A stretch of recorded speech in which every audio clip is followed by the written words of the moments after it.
In the summer of 1872, a cattle dealer from Massachusetts named Gustavus Swift stood on a platform at the Union stockyards in Chicago and watched a train pull out of the station heading east. Inside, the cars were live cattle, hundreds of them, packed into wooden stock cars, standing in their own waste, lurching with every turn of the track. The journey from Chicago to New York would take several days. By the time the cattle arrived, a significant number would be dead. Others would be injured, sick, or so stressed that their meat had deteriorated in quality. Some estimates from the era suggest that as much as 40% of the animal's weight was lost between the stockyard and the slaughterhouse, in bones, hide, hooves, and organs that had been transported 1,000 miles only to be thrown away at the destination. Swift looked at that train and saw what nobody else in the industry seemed willing to see. The entire system was built backward. The meat was in Chicago. The customers were in New York, and instead of shipping the meat, America was shipping the cow, alive, inefficient, and rotting from the stress of the journey. The solution he imagined would change what Americans ate, but the industry he was about to disrupt would fight him at every step. And the problem he couldn't solve, how to keep food cold on the road, not just the rail, would take another 60 years. And another inventor, working in a garage in Minneapolis, with no formal education beyond the 6th grade. Before the railroad, Americans ate what was near them. This was not a choice. It was a physical constraint. Meat came from local farms, slaughtered by local butchers, sold within hours or days. In summer, the window was shorter still. A side of beef in a butcher's shop on a July morning had to be sold by evening, or it would begin to spoil. There was no refrigeration. There were no cold trucks. There was no way to keep meat at a stable temperature across any significant distance. The options for preservation were ancient: salting, smoking, curing, pickling. Each method altered the taste and the character of the meat. Fresh beef was a luxury of proximity, available only to people who lived near a working farm. Ice extended the window slightly. In the northern states, ice was harvested from lakes and rivers during winter, cut into blocks, and stored in insulated ice houses packed with sawdust. But ice was heavy, expensive, and itself perishable. The railroad had solved the problem of distance. By the 1870s, rail lines connected Chicago, the capital of the meatpacking industry, to cities across the eastern seaboard. But the railroad had not solved the problem of temperature. The stock cars that carried live cattle were designed for animals, not for meat. Shipping butchered meat in ordinary freight cars was limited to winter months. For half the year, the only way to move beef across the country was to move the entire animal alive, absorbing the waste, the cost, and the suffering that the system demanded. If you've been watching this channel, you know that the stories we tell here usually begin with a danger that nobody saw coming. This one is different. Everyone saw the problem. Everyone knew the system was wasteful, expensive, and unreliable. The question was whether anyone could solve it, and whether the people who profited from the old system would let them. If this is your first time here, subscribe. Because the fight that followed involves a butcher, a railroad war, and an inventor who never finished school. Here's a question for the comments. Have you ever thought about how the meat in your refrigerator actually got there? How many miles it traveled and at what temperature? Gustavus Franklin Swift was not the first person to try shipping dressed meat by rail. Others had attempted it before him, loading butchered carcasses into ordinary boxcars during cold weather and hoping the outside temperature would keep the meat fresh for the duration of the journey. The results were inconsistent. A warm spell could ruin an entire shipment, and even in winter, the interior of a boxcar could warm significantly during daytime, especially when the train sat idle in a rail yard.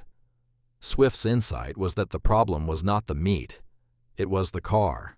If he could build a rail car that maintained a cold temperature regardless of the weather outside, a moving icebox, insulated and ventilated, that could keep dressed beef chilled for the full journey from Chicago to the Atlantic coast, he could bypass the live cattle system entirely. He could slaughter the animals in Chicago, where the stockyards were vast and the labor was cheap, and ship only the edible portions eastward. No live animals on the train. No weight lost to bones and hides. No dead cattle at the other end. The savings would be enormous, and the meat would arrive fresher than anything the live cattle system could deliver. In 1878, Swift hired Andrew Chase, an engineer from Boston who had experience designing cold storage facilities. Chase spent a year on the project. The car he produced was a genuine innovation. Ice was loaded through hatches in the roof and stored in compartments at the top of the car. Cold air, heavier than warm air, flowed downward by gravity through the cargo space, where the dressed beef was packed tightly at the bottom. The tight packing served two purposes. It kept the meat cold, and it kept the car's center of gravity low, reducing the risk of derailment on curves. The floor was fitted with raised panels that could be lifted to clean out condensation and drippings. The walls were insulated. Ventilation channels ensured air circulation without admitting outside heat. It worked. Swift loaded the first cars with dressed beef and sent them east over the Grand Trunk Railway, a Canadian line that ran from Chicago through Ontario and into New England. By 1880, he was delivering fresh beef to markets in Boston and New York, beef that had been slaughtered in Chicago, chilled in his railcars, and transported 1,000 miles without spoiling. The price was lower than anything the local butchers could match, because Swift had eliminated the cost of shipping a live animal and throwing away 60% of it at the destination. The response from the railroad industry was immediate and hostile. The major eastern railroads, the Pennsylvania, the New York Central, the Erie, had invested heavily in the infrastructure required to ship live cattle. They had built stock pens at every major junction. They had established feeding and watering stations along the routes. They had contracts with cattle dealers and commission merchants, whose entire businesses depended on the live shipment model. Swift's refrigerated cars threatened all of it. If dressed beef could be shipped cold from Chicago, the stock pens were worthless. The watering stations were unnecessary. The cattle dealers would lose their commissions, and the railroads would lose the premium freight charges they collected for hauling livestock. The railroads refused to carry Swift's cars. They would not allow his refrigerated equipment on their tracks. Some went further, imposing discriminatory rates that made it economically impossible for Swift to compete. They lobbied state legislatures to pass inspection laws designed specifically to block the sale of dressed beef shipped from out of state. Laws that required meat to be inspected on the hoof, alive, before slaughter, which effectively mandated that slaughtering happen locally and made the Chicago model illegal. Swift fought back with the only weapon available to him, a railroad that would say yes. The Grand Trunk Railway, smaller, less powerful, and eager for business the major lines didn't want, agreed to haul Swift's cars. Swift built his own fleet of refrigerated rail cars, eventually operating thousands of them under the name Swift Refrigerator Line. He established a network of ice houses along the rail routes so that the ice in his cars could be replenished at regular intervals during the journey. He built cold storage warehouses in the destination cities. He hired salesmen, opened distribution offices, and created a delivery system that could move dressed beef from the railcar to the butcher shop within hours of arrival. By the mid-1880s, the revolution was complete. Swift's competitors, Philip Armour, Nelson Morris, the other major packers, had initially mocked the idea. Armour reportedly told his employees that anyone who suggested copying Swift's methods would be fired. But the economics were undeniable. Within a few years, every major packer had adopted refrigerated rail transport. The era of shipping live cattle cross-country was over. The price of beef in eastern cities dropped. Fresh meat, real fresh meat, not salted or smoked or cured, became available to ordinary families for the first time. Historians of the period would later call it the beginning of the era of cheap beef. Swift did not stop at the railcar. He pioneered what business schools would later call vertical integration, controlling every stage of the process, from the stockyard to the slaughterhouse, to the railcar, to the cold storage warehouse, to the retail butcher shop. His model would influence industries far beyond food, including, most famously, the automobile assembly line that Henry Ford developed 2 decades later. If you're still here, hit subscribe, because the story of cold transport didn't end with the railroad. The next chapter took 60 years to arrive, and the man who wrote it is one of the most remarkable inventors most people have never heard of. Here's a question for the comments. What's the furthest distance you think the food in your kitchen has traveled to reach you? The refrigerated railcar had solved the problem of moving meat across the country by rail, but it had not solved the last mile. Throughout the first decades of the 20th century, food that arrived at a rail depot still had to be moved by truck to the warehouse, the distribution center, the grocery store, the restaurant. And those trucks had no refrigeration. In the 1920s and 30s, the options were the same ones that had existed before Swift: ice, insulation, and hope. Trucks were loaded with ice blocks and insulated blankets, and drivers raced to complete their deliveries before the ice melted. In summer, the race was often lost. Dairy products soured, meat spoiled, produce wilted. The cold chain that Swift had built from the stockyard to the rail yard ended at the loading dock. Mechanical refrigeration existed. It had been used in warehouses and factories since the late 19th century. But the technology was fragile. The compressors were large, heavy, and powered by electricity, which meant they could only operate when plugged into a wall. The vibration of a moving vehicle destroyed the delicate components within hours. Engineers had attempted to build roadworthy cooling units, but the results were unreliable. A unit that worked perfectly in a warehouse shook itself apart on a highway. The problem was not the science of refrigeration. It was the engineering of making it survive a road. The man who solved it had never been to engineering school. Frederick McKinley Jones was born in Cincinnati, Ohio, on May 17, 1893. His mother, who was black, died when he was 9 years old. His father, who was white, was unable or unwilling to raise the boy alone, and sent him to live with a Catholic priest in Covington, Kentucky. Jones spent the next 7 years at the rectory, receiving a basic education and performing chores in exchange for his keep. He left at 16, without finishing school, without money, without connections, and went looking for work. He found a job as a janitor at the R.C. Crowther's garage in Cincinnati. The position paid little and required less, but Jones was not there for the wage. He was there for the machines. Day after day, he watched the mechanics work, dismantling engines, diagnosing faults, reassembling components in sequences he memorized by observation. He asked questions when the mechanics would answer them. When they wouldn't, he studied on his own, reading mechanical manuals and engineering journals that he borrowed or found discarded. Within 2 years, he had taught himself enough to be promoted from janitor to mechanic. Within a few more, he was the foreman of the shop. In 1912, Jones moved to Halleck, Minnesota, a town of fewer than 1,000 people, located just south of the Canadian border, where winter temperatures dropped to 30 and sometimes 40 degrees below zero. He worked as a mechanic on a farm, repaired equipment for neighboring homesteads, and built a reputation as the person people called when something mechanical was broken beyond anyone else's ability to fix. The environment was as demanding as any engineering laboratory. Machinery had to work in extreme cold, on rough terrain, with limited parts and no manufacturers nearby to consult. Jones learned to improvise. He learned to build solutions from whatever was available, and he developed, through necessity, an understanding of how mechanical systems behaved under stress that no university curriculum could have replicated. He served in the United States Army during the First World War, working as an electrician.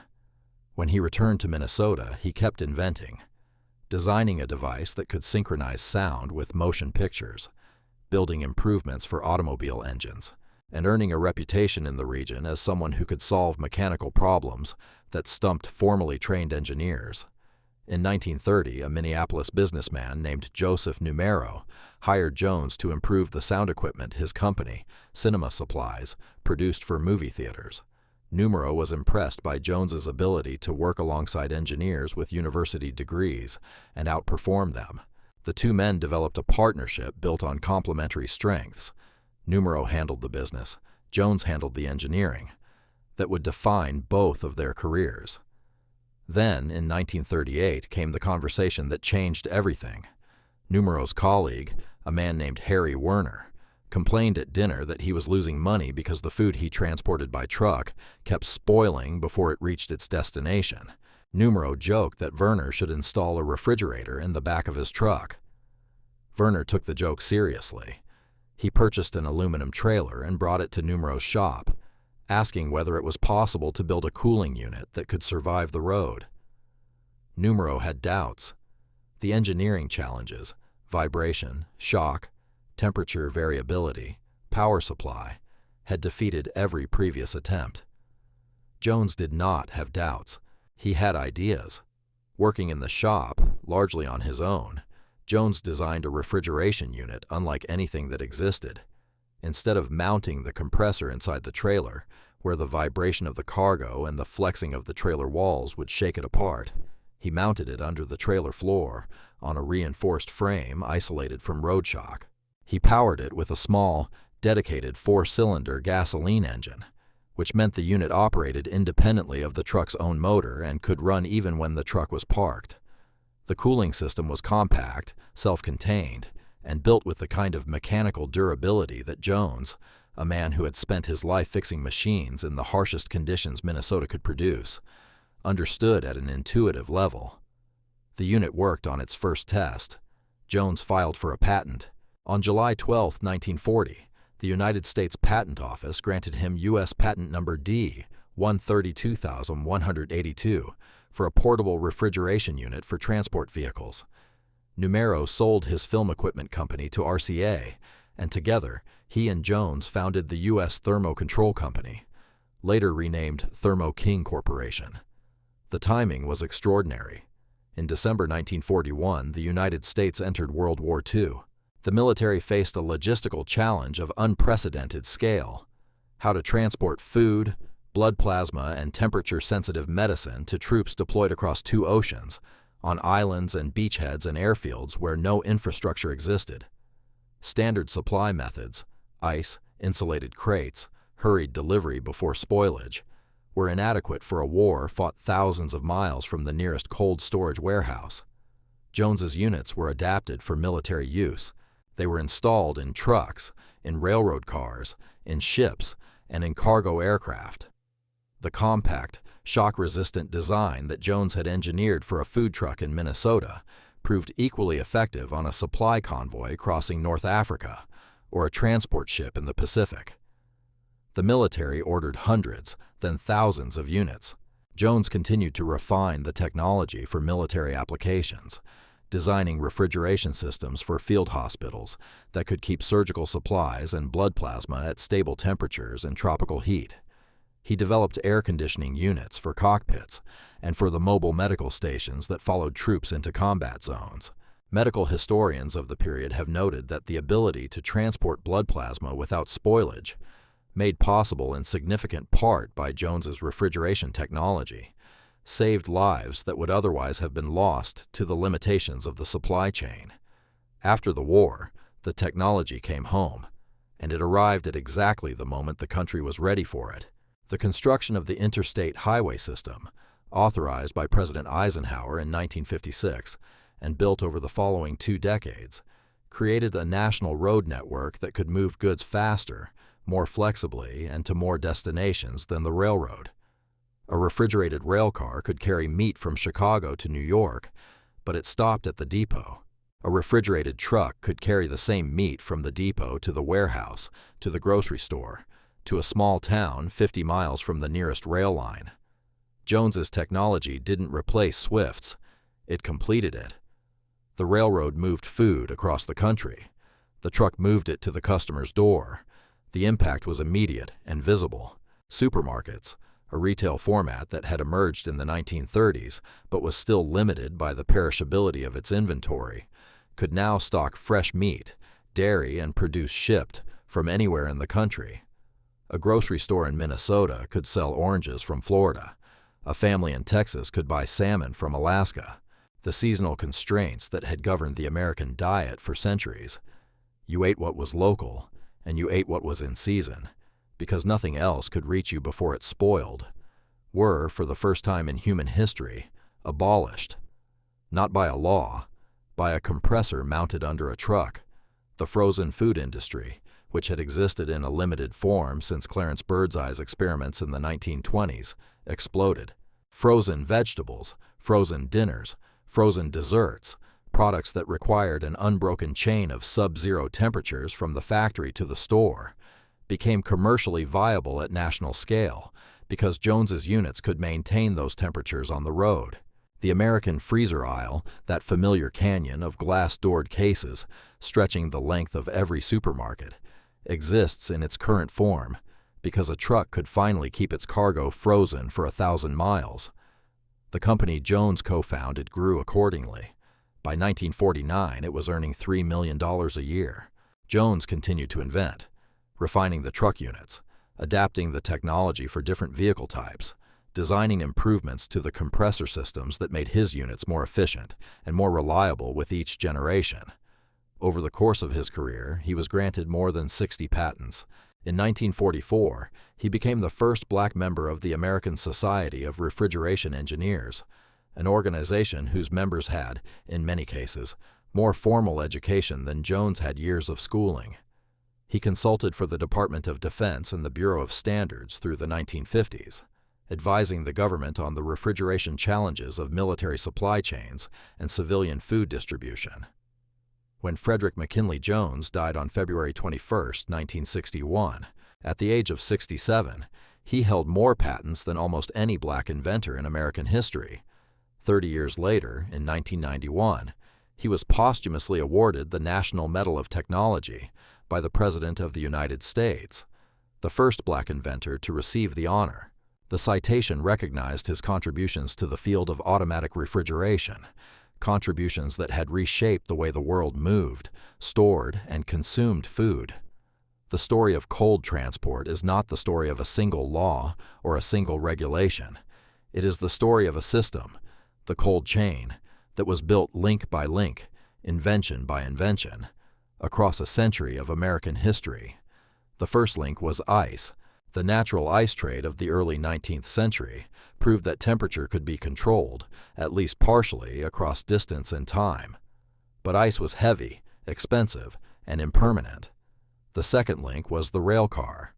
Gustavus Swift's partnership with Andrew Chase produced a vehicle that could move dressed meat 1,000 miles in a controlled cold environment. Swift built the infrastructure, the ice houses, the warehouses, the distribution network, that made the railcar viable at scale. He fought the railroads that tried to block him, survived the legal challenges designed to protect the old system, and transformed the American diet in the process. The third link was the truck. Frederick McKinley Jones solved the engineering problem that had defeated everyone before him: how to keep a mechanical refrigeration unit running on a moving vehicle, and in doing so, freed the cold chain from the railroad. His technology made it possible to move perishable food anywhere a road could reach. The fourth link was regulation. As the cold chain expanded, so did the rules governing it. The technological capacity to move food at controlled temperatures was, by itself, only half the solution. The other half was the legal requirement that the technology be used, and used correctly. The first federal standards for the temperature of transported food emerged in the early 20th century, as part of the broader wave of food safety regulation that followed the Pure Food and Drug Act of 1906 and the Meat Inspection Act of the same year. But those early laws focused on the content of food, not the conditions of its transport. A canner could be prosecuted for putting harmful preservatives in a tin, but a shipper could transport a side of beef in an unrefrigerated wagon in July and face no legal consequence, because no law specified the temperature at which meat had to be maintained during transit. That gap closed gradually, through a patchwork of federal and state regulations that accumulated over the following decades. The Perishable Agricultural Commodities Act of 1930 established federal oversight of the marketing of fresh and frozen fruits and vegetables, including standards for their condition at the time of sale, standards that implicitly required adequate refrigeration during transport, because produce that arrived warm and wilted could not meet the quality requirements the act imposed.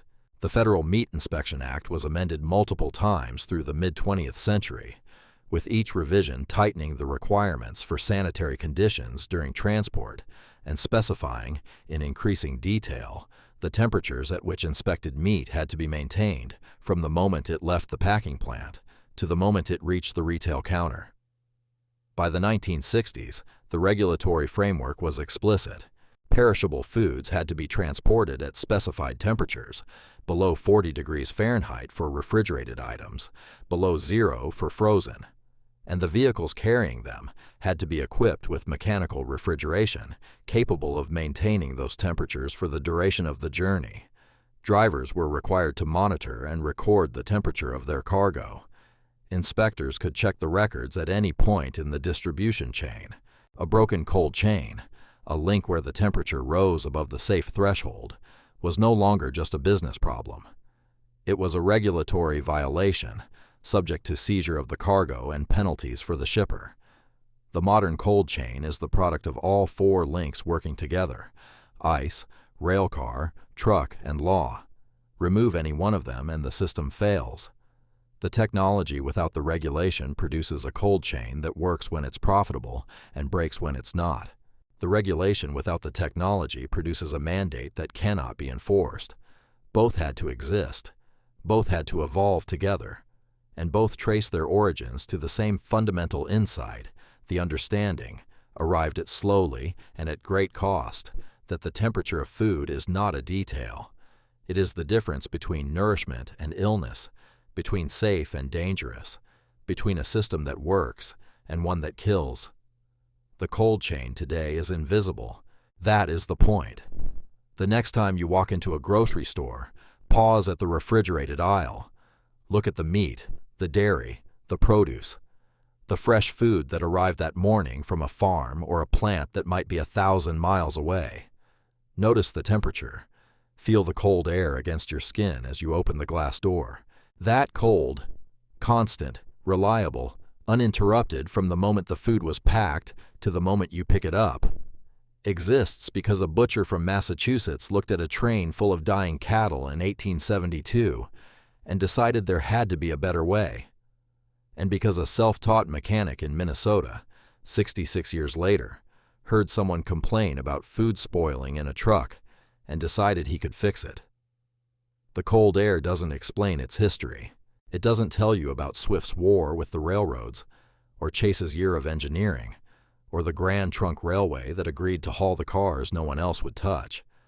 It doesn't mention Jones, or the garage where he built the first unit, or the patent he filed in 1940, or the blood plasma his technology kept cold on the way to a field hospital in France. It simply keeps the food safe, because 2 men, in 2 different centuries, solved the same problem and refused to stop until someone believed them.